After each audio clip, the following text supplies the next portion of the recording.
En el aire de Radio Uruguay, inventamos entre todos la máquina de pensar. Acompáñenos en un viaje a través de los universos que vibran dentro de los libros. Bienvenidos al corazón de las palabras. La máquina de pensar. Conduce Pablo Silva Olazábal. Produce Gustavo Germán. Auspicia Biblioteca Nacional y Centro Cultural de España.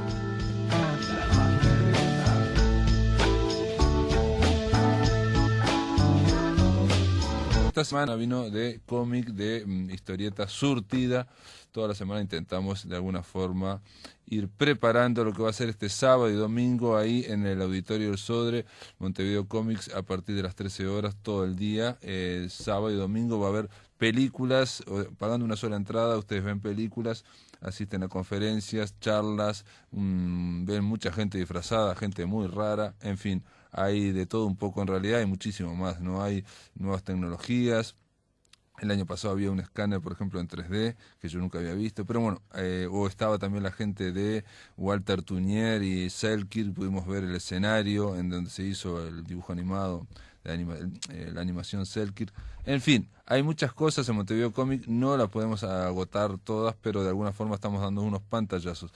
Y una de las cosas que ocurre en este evento, como en todos los grandes eventos, es la presentación, la puesta al día de nuevos productos, de nuevas creaciones, de nuevas historietas uruguayas. Pero cuando hablo de historietas uruguayas, el término no sé si es solo uruguayas, porque cada vez más las historietas están hechas por uruguayos, pero también participan argentinos, o están hechas por argentinos y participan uruguayos, por lo menos tendría que decir rioplatenses. Para hablar y siempre estamos hablando con una editorial que es Velero Fonte, vamos a hablar con otra. Vamos a darle la bienvenida aquí a Roy. ¿Cómo andás, Roy? Buenas noches, ¿cómo andás?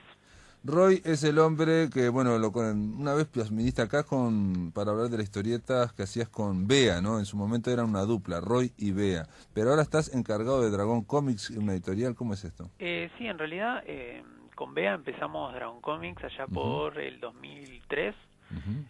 Comenzamos haciendo historietas muy artesanales, fanzines. Y alrededor del 2010, 2011 decidimos, también en conjunto con Bea, convertir lo que era esa ganas de hacer historietas, que era todavía todo muy amateur, convertirlo en una editorial. Y desde entonces ya ahora estamos sacando nuestro 9º, 10º libro. También tenían online, ¿no? En un blog, y te sacaban historietas ahí también, ¿no? Sí, tenemos algunas historietas que se pueden conseguir online. Actualmente lo que tenemos online es la tienda en dragoncomics.com.uy. Se pueden comprar todas las historietas de nuestro catálogo, y también tenemos a disposición en la web historietas de editoras amigas, como puede ser Velero Fonte o Ninfa. Por suerte en Uruguay hay una muy buena relación entre todos los que hacemos historietas, así que tenemos esa posibilidad. En este caso, Dragon Comics va a presentar dos nuevas historietas. Una de ellas es Morir por el Che y la otra es Viejo. Yo le comentaba el lunes cuando estuvimos hablando con Liniers, con el gran autor de tiras cómicas, Liniers, de que la historieta, de alguna forma estábamos comentando, ya no está necesariamente encasillada en géneros. Ya aquel que quiere hacer historietas no tiene que obligadamente hacer de superhéroes o de villanos o policial o de ciencia ficción, sino que se puede hacer otras cosas. Decía el propio Liniers, ¿no? O sea, así como Borges cuando quería escribir, escribía lo que quería, ¿no? Un escritor. Ahora un historietista puede, y entre otras opciones, yo le comentaba esta de Morir por el Che, se puede hacer hasta el documental.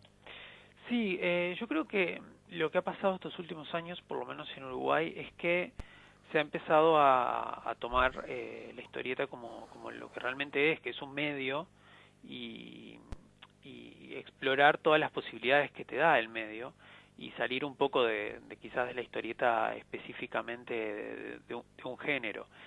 Morir por el Che surgió, en realidad es una ficción histórica, Morir por el Che. Decime. No, porque digo, me interesa mucho porque estamos hablando de Morir por el Che, 1961 es el subtítulo, y creo yo que trata un tema que es muy, pero muy polémico y que yo he visto muchas versiones pero muy encontradas, ¿no? Sí, claro. La historieta trata de los días de la visita del Che Guevara al Uruguay cuando muere asesinado Arbelio Ramírez. Obviamente el asesinato nunca se solucionó, nunca se supo quién fue el asesino. Y hay muchas versiones, desde la gente que piensa que fue un atentado contra el Che hasta la gente que piensa que fue un atentado específicamente contra el profesor Ramírez. Y bueno, yo luego de investigar mucho, hablar con historiadores, hice una suerte de documental con una ficción histórica en conjunto. O sea, hay muchas cosas que aparecen en la historieta como realmente sucedieron, y por otro lado hay personajes ficticios y hay un intento de mostrar quién fue el asesino.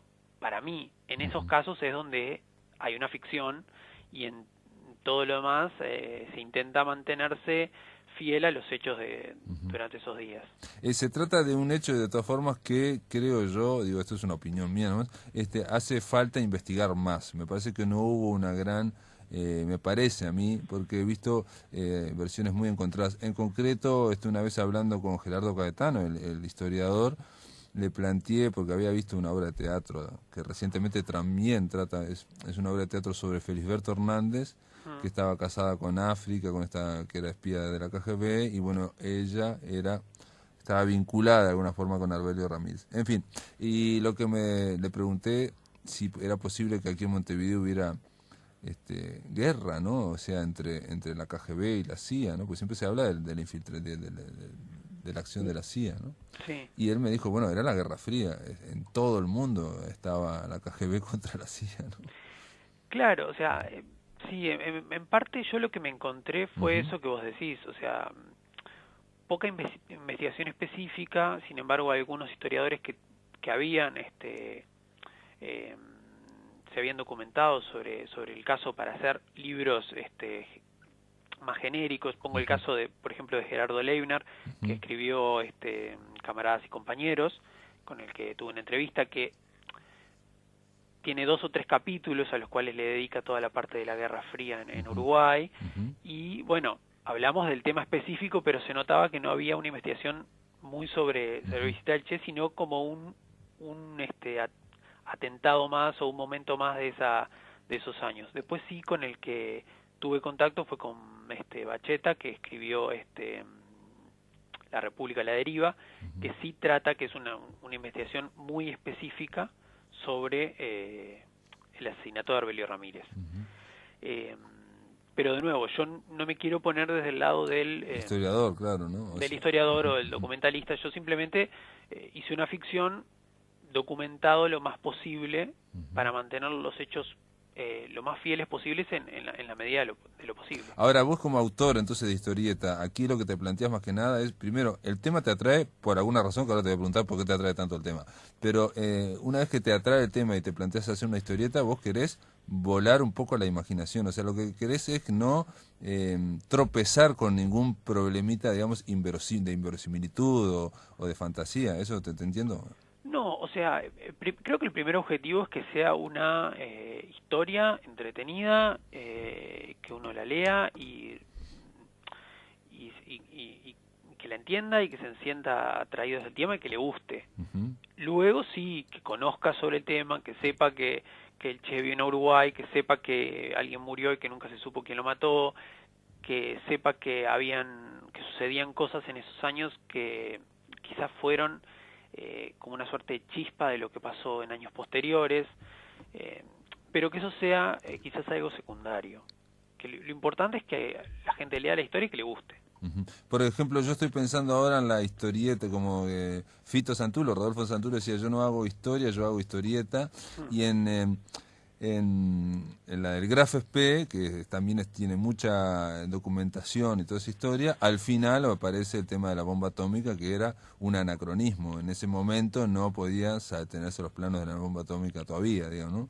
O sea, él lo usa para la ficción y comete un anacronismo, digo, para cerrar esa historia, ¿no? Exactamente, uno como que se da esas libertades por la narrativa y por el hecho de buscar una historieta que se cierre en sí misma y que tenga como un final que le dé al lector una sensación de que leyó una historia completa.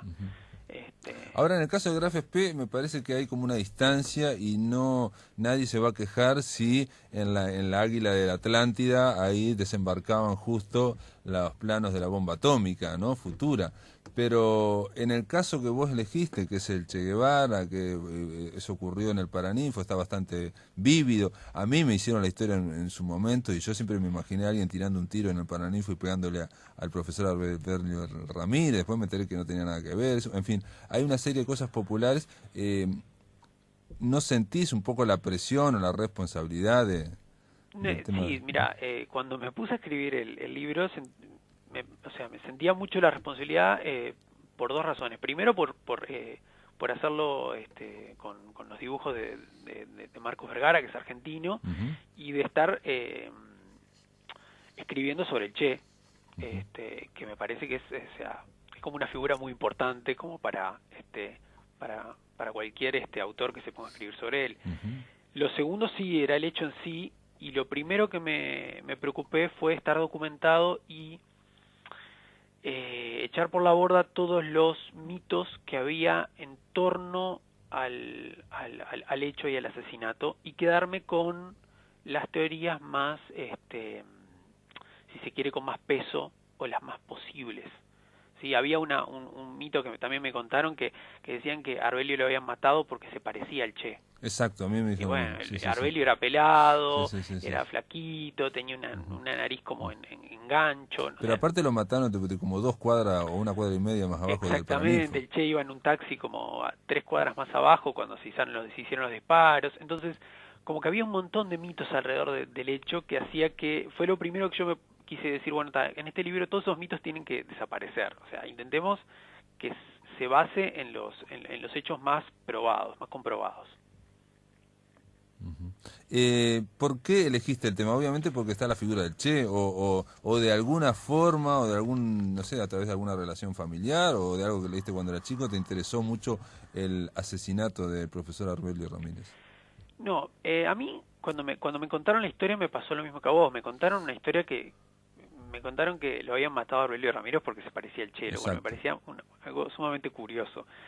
Pero cuando me propuse armar este proyecto con Marcos Vergara, lo que nos interesaba era un proyecto que pudiera interesarnos a los dos, o sea, a él como argentino y a mí como uruguayo, en un proyecto que nos fuera interesante y que nos llamara la atención para poder, porque pensá que los venimos trabajando desde finales del 2011.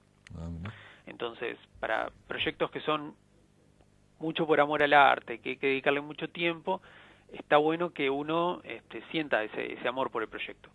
Y bueno, y conversando sobre qué posibilidades había, qué cosas nos gustaban, qué cosas podíamos tocar, en un momento salió este tema, que creo que salió en una conversación, creo tomando una cerveza, que yo le comenté que cuando el Che había visitado acá lo habían matado porque había matado a alguien porque se le parecía, y a él le pareció súper interesante, y bueno, quedé yo en investigar un poco, y bueno, en tratar ese tema. Parece muy, digo, en principio, cuando yo lo escuché también, parece muy cinematográfico, ¿no? Muy de película y la cuestión del doble y toda esa historia siempre me queda muy atractivo porque aparte estamos hablando de la muerte de una persona, justo en un discurso que fue emblemático de Che Guevara, donde hizo un discurso con peso, donde yo después me encontré con gente que lo vio a Che Guevara y bueno, ¿no?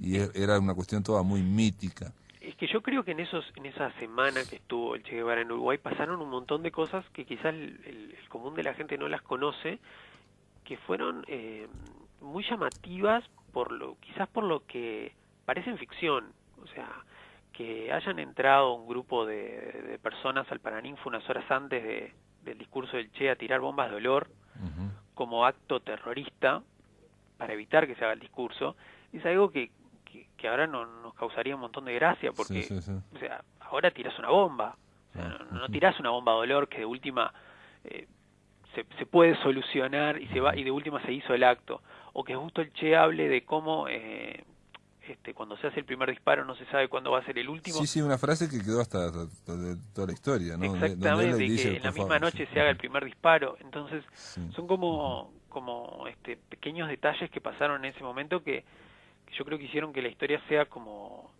muy emblemática para la historia de nuestro país. Sí, sí, muy metafórica. El Che Guevara dice, aquí no están dadas las condiciones o algo así para la guerrilla, se sabe cuándo se tira un tiro, pero no se sabe cuándo viene el último, y todo ese discurso de, digamos, como que se cae o se contrasta con esto que ocurre, que matan a Arbelio Ramírez. Entonces, mucha gente dijo, bueno, el Che Guevara no estaba acertado, en fin. Es decir, era todo muy, muy, muy entreverado en ese sentido. Ahora,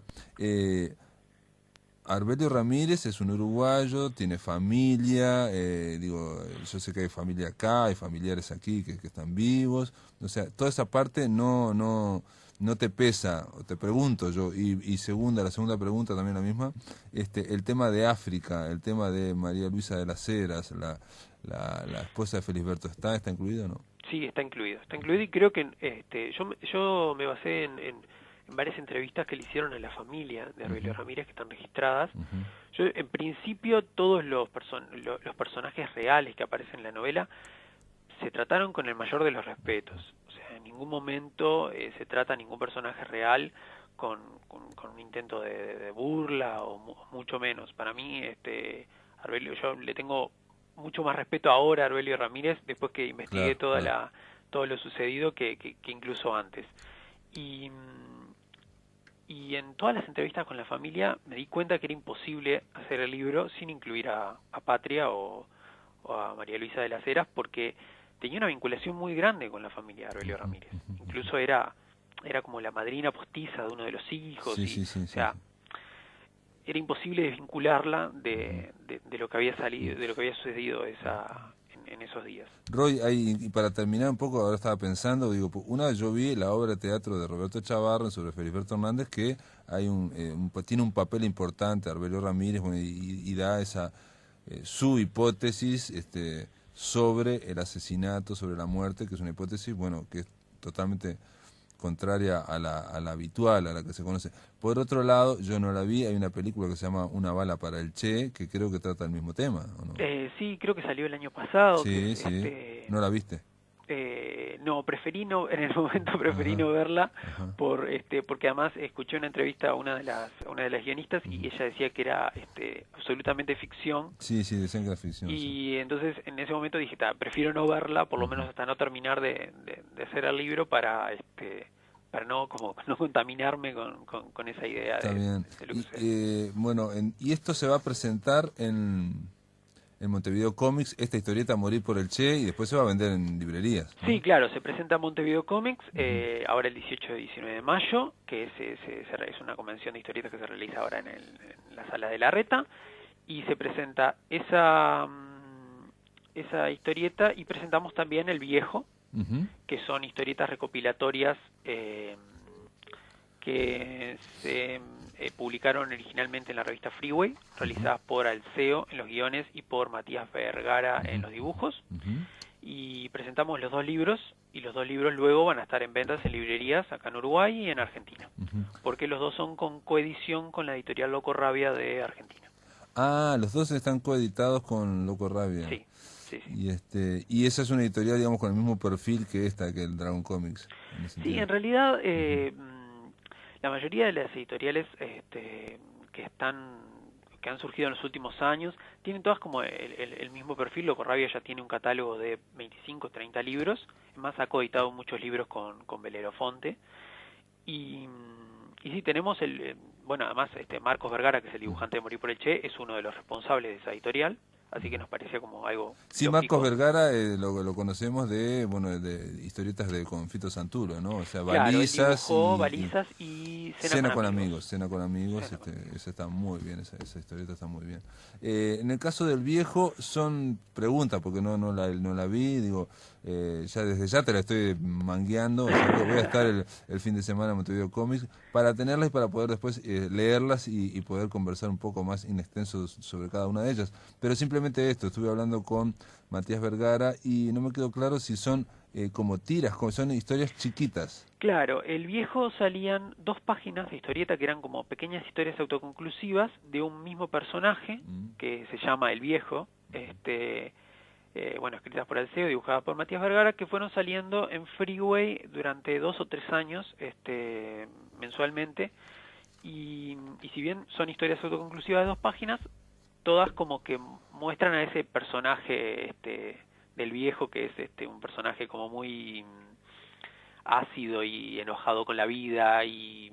Sí, terrible amargo. Exactamente, terrible amargo. Y bueno, yo creo que lo interesante es cómo Alceo fue construyendo, bueno, y además Matías con los dibujos, fueron construyendo un personaje con pequeñas historias, pero que al final de leer el libro uno como que tiene esa idea global de lo que es el personaje. Con densidad, digamos, Claro. siempre un personaje con profundidad, con densidad, que ya lo conoces más allá de las historias. Sí, y yo creo que es algo que se necesitaba porque la revista Freeway era una revista que tenía una circulación como muy contenida en lo que eran las universidades y las facultades, y no llegaba al público masivo, y a veces había números que desaparecían, era imposible conseguirlos, y creo que está bueno porque el material es muy bueno.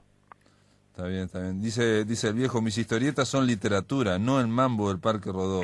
Igual siempre tuve claro que no estaba escribiendo para intelectuales, como yo. Es terrible intelectual.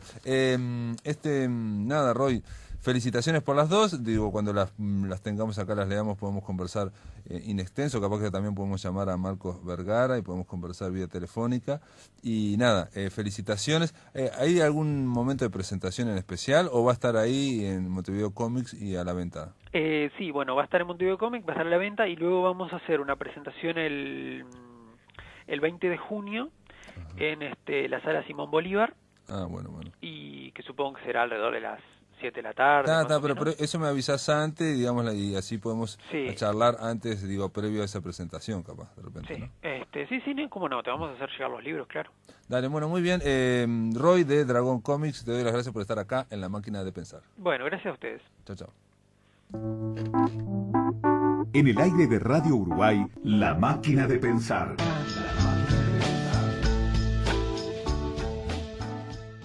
Esta semana dedicada a la historieta, con respecto al Montevideo Comics, con respecto a esta convención que va a ocurrir este sábado y domingo en el auditorio del Sodre. Le voy a dar la bienvenida a un escritor que supo incursionar en la historieta, pero que también básicamente es un escritor. Carlos María Federici, ¿cómo le va?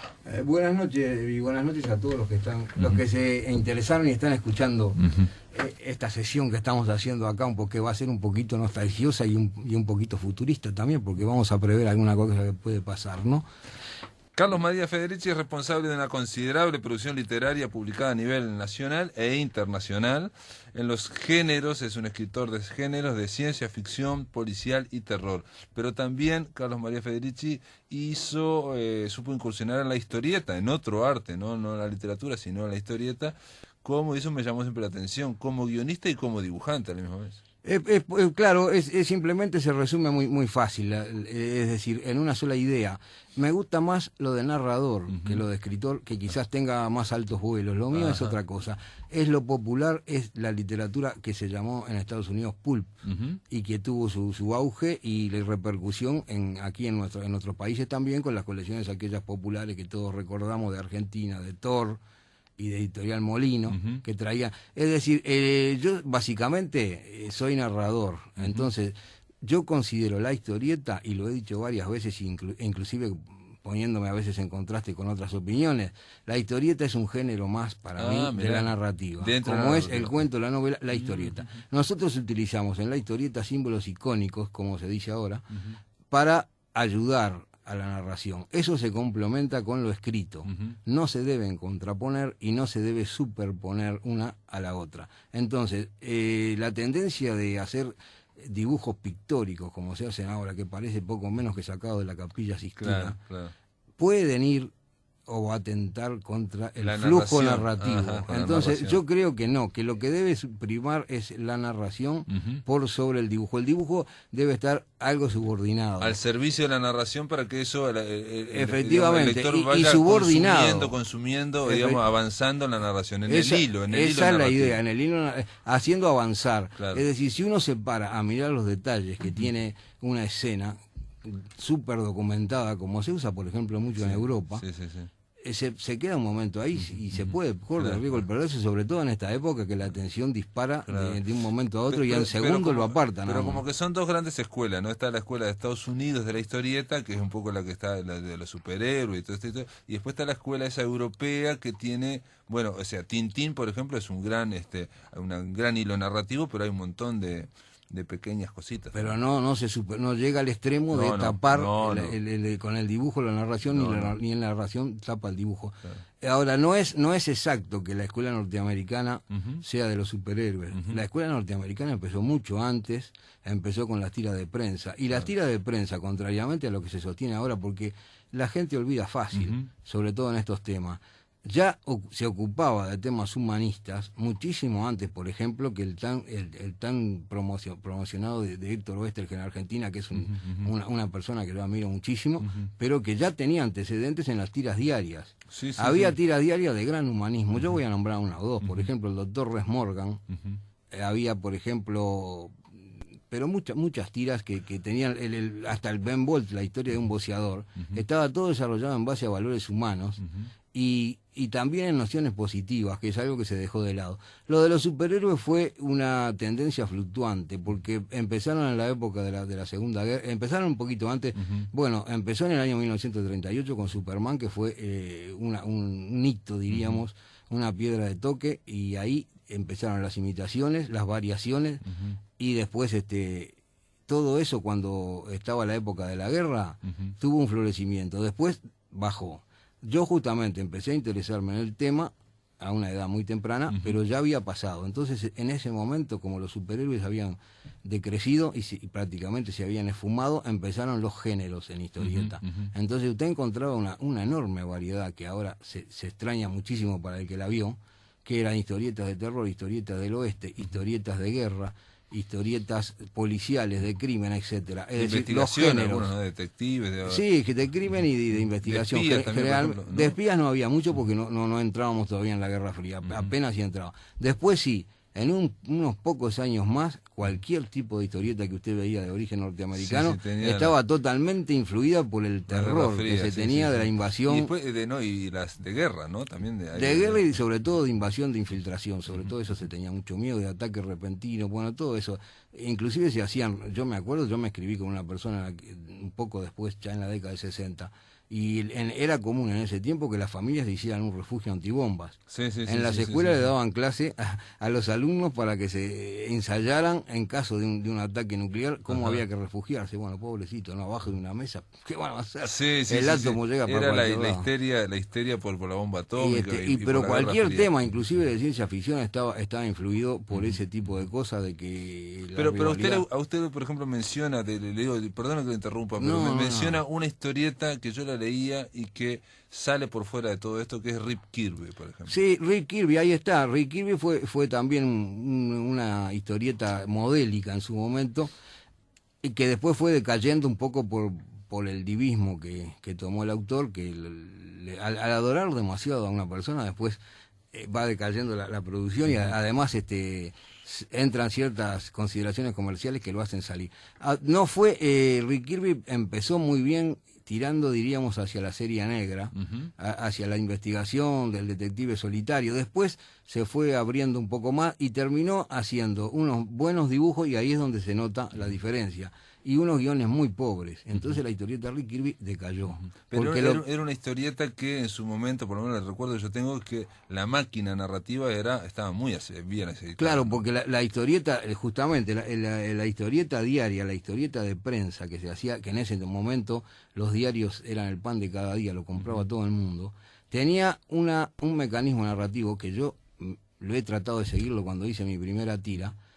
Era excepcional, que prácticamente no precisaba de más texto que el de los diálogos. La explicación era mínima y se obviaba. No poner un discurso seminovelístico en cada cuadro, porque eso interrumpe. La tira iba rápido, de un día para el otro, pero rápido. Entonces, eso es una cosa que hoy se ha dejado mucho de lado, inclusive hasta en el cine. A mí me llama poderosamente la atención que se use tanto el relato hablado en el cine, cuando debía ser todo llevado a través de las imágenes. De las imágenes, claro. Carlos María Federici, si me espera un minuto, vamos a hablar después de la pausa de cómo fue, digamos, la producción, una vez que estamos hablando ya del contexto en que aparece su creación, bueno, cómo fue aquellos años de creación en un Uruguay que, bueno, recién estaba arrancando, ¿no? Es interesante, sí, cómo no. Después de la pausa seguimos aquí en La Máquina de Pensar. Me presta un poquito.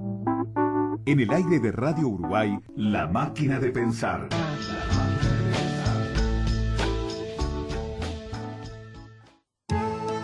Titulares de la última edición de Revista Dossier, Arte Naif en Uruguay, El espíritu de la madera, breve historia del teatro futurista, entrevista con la antropóloga Candace Green, rock y cine, una historia caprichosa, el día que Joyce creó Dublín, el Parque Rodó, espacio urbano de la modernidad. Suscríbase por el 2403-2020. Revista Dossier, la cultura en tus manos. Ideas inopinadas, cultura explícita, textos abruptos, tormenta de cerebros. Un programa de rigurosa inactualidad. Conducido por Carlos Regermán, el sábado a las 9 de la mañana.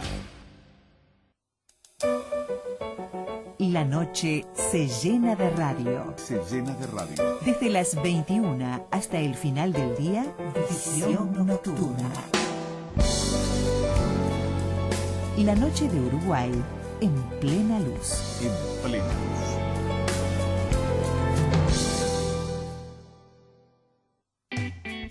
Ronda Oriental. 21 corresponsales nacionales recorren escenarios, telones y bambalinas de cada departamento. Los teatros y auditorios de todo el país. Un relevamiento histórico y artístico acompañado de voces y cantos que han marcado a nuestra cultura. Morir sobre un escenario. Ronda Oriental. De lunes a viernes a las 6 de la mañana, con la conducción de Carlos Montero y la edición periodística de Sergio Farto.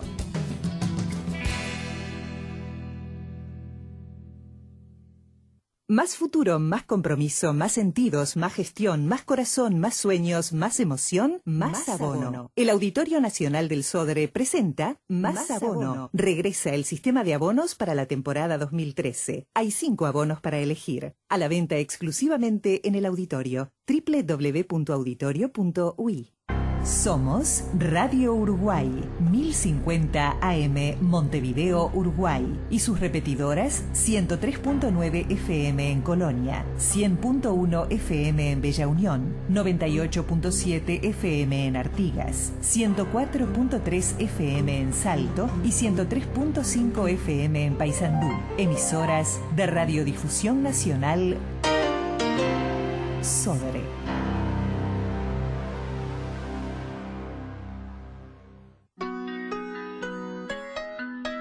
Para comunicarte con la máquina, envía un SMS al 099-780066 o un correo electrónico a lamaquinadepensar@adinet.com.uy.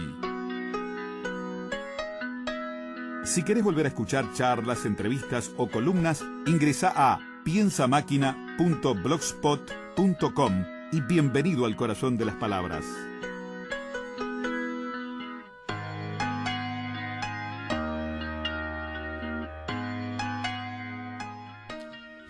Continuamos aquí en La Máquina de Pensar. Estamos hablando con el escritor y guionista de cómic, dibujante de cómic también, Carlos María Federici. Estábamos fuera del micrófono mostrándole, yo le estaba mostrando porque él no lo vio, increíblemente no lo vio. Federici, detective intergaláctico, es una novela gráfica, un libro de historietas que se va a estar regalando en Montevideo Comics. Va a haber un tiraje de 2.000 ejemplares, que es muchísimo, 2.000 ejemplares. Obviamente esto está en parte financiado por el MEC y por la Ley de Fondos Concursables para la Cultura. Aquí incluso al final del libro hay un agradecimiento al jurado que estaba integrado por Ramiro Sanchís, José Gabriel Lagos y Alfredo Soderguid, que de alguna forma fueron los que premiaron este proyecto. ¿Y el proyecto en qué consiste, Federici? El proyecto parte, ejecución, esfuerzo factotum, todo lo hizo Matías Castro. Matías Castro. Que es un gran amigo, a pesar de que nos separa, diríamos, una distancia generacional. En nuestro caso no hay brecha, porque tenemos intereses muy parecidos. Ahora me vengo a enterar que el amigo Matías Castro también había sido fan. Y yo siempre digo, a veces ser viejo es una ventaja porque el que lo leyó de chico crece. Él le agradece, el agradecimiento es a mi padre Isaías por haberme acercado a Federici cuando 20 años atrás me regaló El umbral de las tinieblas. Bueno, sí, eso es una novela. Pero de historieta posiblemente también haya sido. Entonces, para mí fue una sorpresa. Yo, la verdad, te ha dicho, no tenía gran fe cuando él me habló del proyecto de que se fuera a probar. Yo diría, bueno, que esto le interese a la gente de ahora mucho menos que la premien. Sin embargo, la razón la tuvo él. Es un proyecto de restauración, de reedición de historietas que en su momento, usted me dijo, ahora que salían en la revista, por ejemplo, Patatín y Patatán. Sí, efectivamente. La historieta más larga que hay allí, que fue la que más tiempo se mantuvo, fue Jack Galvez, un personaje que tomaba motivos de ciencia ficción, pero en realidad lo que era más que nada una historieta dirigida al público juvenil, infantil y juvenil, que leía la revista Patatín y Patatán donde se publicaba, y también una diríamos una intención de hacer volver un poquito una serie de modelos y modalidades, no solo de historieta, sino de otro género de vida que nosotros vivimos en otras épocas. Es decir, la historieta en ese momento, todo lo que yo trato de homenajear ahí, que fue la historieta norteamericana de los años 50, en ese momento parecía irremisiblemente perdida. Claro, estamos hablando de esto, salió en el 81, 82. Salió en el 80, y todavía no teníamos las posibilidades que tenemos hoy gracias a la tecnología, claro. donde yo mismo, que soy coleccionista, tuve oportunidad de conseguir en forma digital, virtual, cerca de 800, 900 revistas que nunca había podido leer en los años 50. O sea, tuve que esperar 50 años para darme un gusto. Yo siempre digo, menos mal que no eran minas, porque si no serían de 90 nonagenarias ahora. Y en este caso, Jet Galvez, porque yo estuve leyendo, picoteando realmente, y me sorprendió, yo le decía que hay no solamente las historietas de la historia, digamos, de Jet Galvez, que hace un manejeo un poco a los años 50, Flash Gordon, a todo ese espíritu, ¿no?, de ciencia ficción, que tiene un nivel, digamos, de dificultad o de fluidez narrativa. En cambio, la de Tribunal Militar, que es una historia cortita, es otra cosa totalmente diferente, radicalmente diferente, ¿no? O sea, me refiero a que es una narración con flashback que va hacia atrás y adelante, que tiene que ver con una vuelta de tuerca, en fin, que tiene que ver con la psicología, con el desastre de la guerra, en fin. Sí, son distintos estilos y según para el público que vaya dirigida. Claro. Pero por otra parte, la de Jack Galvez, otra característica es que además tiene algunos guiños, como se dice ahora, para el lector adulto, porque se refiere o alude a historietas y personajes conocidos por los lectores más viejos, diríamos. Sí, la de Tribunal Militar además tiene una historia complicada, porque Tribunal Militar en su origen fue una historieta que la empecé a hacer en mis comienzos, cuando todavía no había publicado nada, no era profesional. Entonces, en determinado momento me decís, la había ido a Argentina, estuve en una editorial hablando, bueno, no me la aceptaron, me dieron una serie de observaciones, bueno, pasó el tiempo, la dejé olvidada y hasta me había recortado los cuadros y los había dejado. Y en el año 2000, cuando nosotros estábamos sacando con unos amigos, que era William Jesse, uno de ellos, gran amigo y gran profesional, una revista que se llamaba Balazo, que tenía una revista modesta, de pequeño formato, esa no estaba financiada, lógicamente, y en blanco y negro, papel ordinario, que para mí, aprovecho para decirlo, esa es la verdadera historieta, la cosa barata, la cosa accesible y la cosa fácil de mirar, no los lujos, pero en fin. Sí, no el libro, entonces, no el libro de historietas, sino más bien la revista. La revista que en su momento llegaba a todos los hogares, claro, como hoy llega la televisión. No tenía la competencia de la televisión. Bueno, cuando se hicieron esa revista, nosotros habíamos pedido que la gente, o los aficionados, o los que creyeran ser profesionales, que nos trajeran muestras.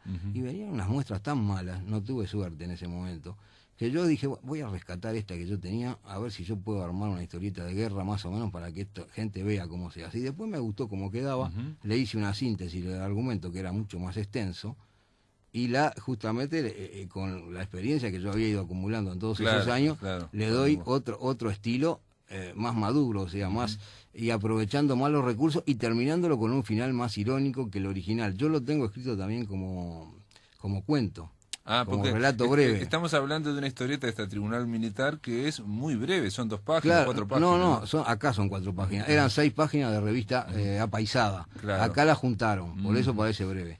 Pero eran 6 páginas apaisadas. Pero está muy condensada en cuanto a que tiene, digamos, el viejo tema del traidor y el héroe, ¿no? ¿Quién es traidor, quién es héroe? Bueno, el héroe es traidor, en fin. Ahí no hay héroe, al contrario, ahí no hay héroe. Justamente yo tuve una experiencia, yo no sé si usted está viendo una serie muy linda que están dando ahora en Argentina que se llama Germán, Últimas Viñetas, que es sobre Oesterheld.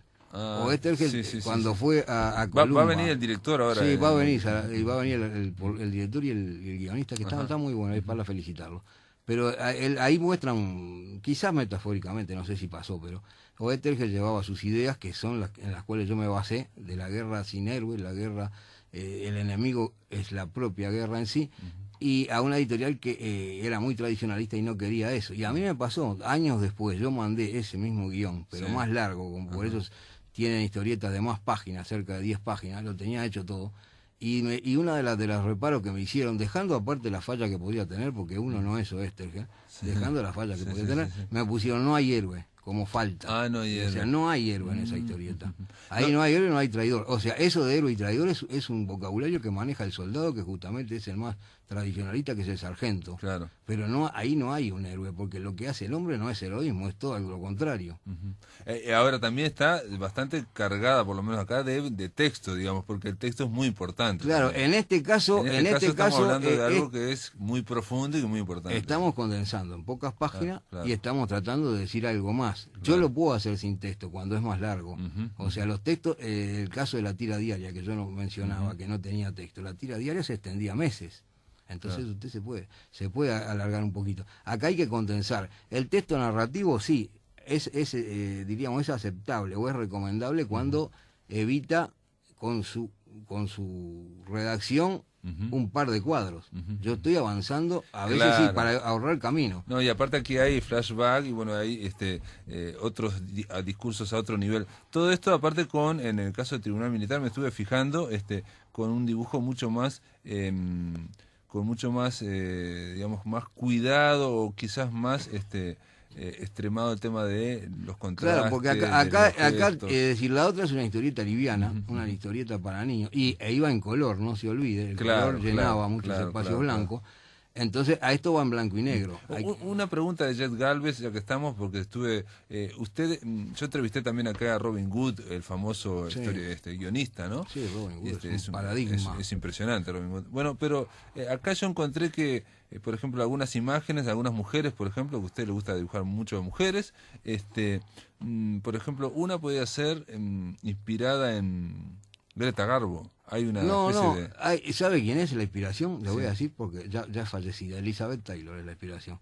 Y hay dos hay una que es un calco de una foto de ella.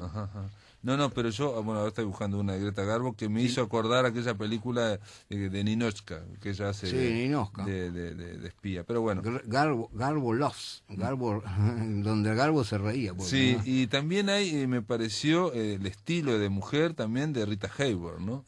Claro, lo que pasa en J. Galvez, hubo otra, diríamos, otra consigna que me puse yo, que era revivir los ambientes y las modas y las costumbres de la década del 40, revividas para en la década del 40 de este siglo. En ese momento, estábamos en el 80, faltaba mucho. Ahora vemos que no tiene nada que ver, ¿no?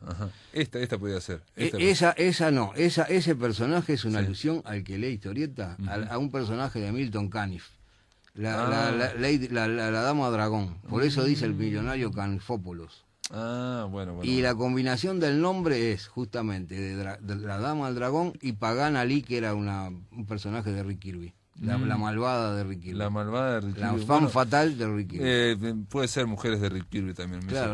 O sea, pero la diríamos, el modelo es de la dama del dragón. El nombre sí. Carlos María Federici. Ahora, perdón, le hago una última acotación, ya que hablamos tanto de Tribunal Militar. Sí. En Tribunal Militar era una de las cosas que le enseñábamos o le queríamos inculcar a la gente que nos traía muestras. Acá lo estropearon, porque al juntar las páginas o al mezclarlas, pero usted fíjese que cada página termina con una... Fue instintivo, no lo hice con un detalle que le hace seguir leyendo. Cada página de las chiquitas. Correcto, o sea que correcto. aquí viene a Sí, ser sí, una sí, media sí, página. sí, correcto, es decir, correcto. no termina en cualquier lado. Exacto. No queda una cosa que usted no le... Entonces usted va a seguir leyendo ahí. El tema de la continuidad es fundamental porque uno va en la historieta va pasando y tiene que ir saltando al otro.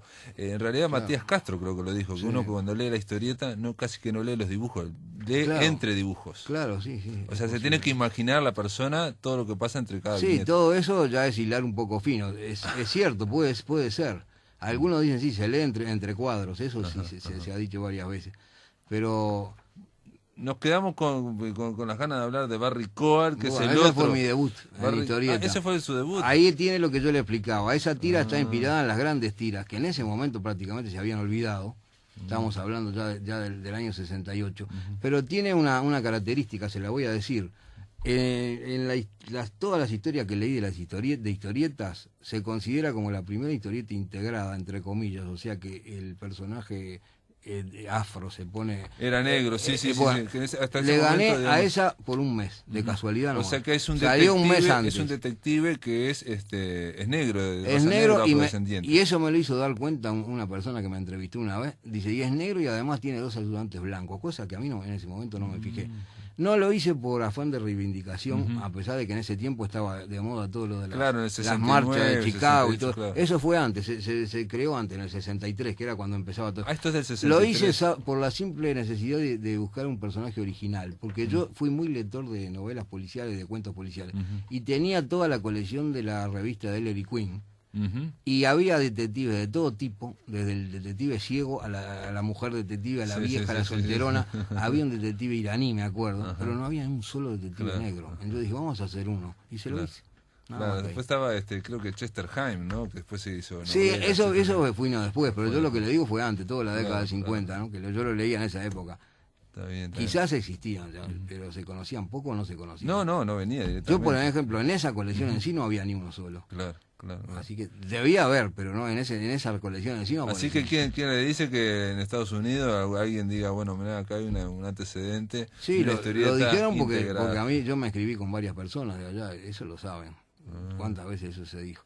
Bueno, Carlos María Federici, gracias por estar aquí. Quiero decirles, amigos, que todos aquellos que vayan a Montevideo Comic este fin de semana van a tener de regalo este libro, Federici, Detective Intergaláctico, que tiene el compendio de todas estas aventuras editadas en revistas y por primera vez salen editadas en libro, en un formato libro, financiado por los fondos concursables y que tiene que ver con, Jet Galvez, todo esto como hemos hablado, Tribunal Militar. Nos quedó por hablar de Dinkelstein, el monstruo, una especie de nieto de Frankenstein. Y quiero decirles otra cosa, nada más para terminar y para decirles, si quieren ir a escuchar a Carlos María Federici, él va a estar conversando con Fito Santulo, con Pablo Dobrini, con Ramiro Sanchís, el sábado a las 17 horas ahí en el auditorio del Sodre. Gracias por estar aquí. Bueno, muchas gracias por su invitación, muy amable. Amigos, ahora los dejo con la puesta a punto informativa de Radio Uruguay. Terminamos esta semana dedicada a la historieta. El lunes seguimos aquí a las 20 horas en Radio Uruguay con más Máquina de Pensar. Que lo pasen bien.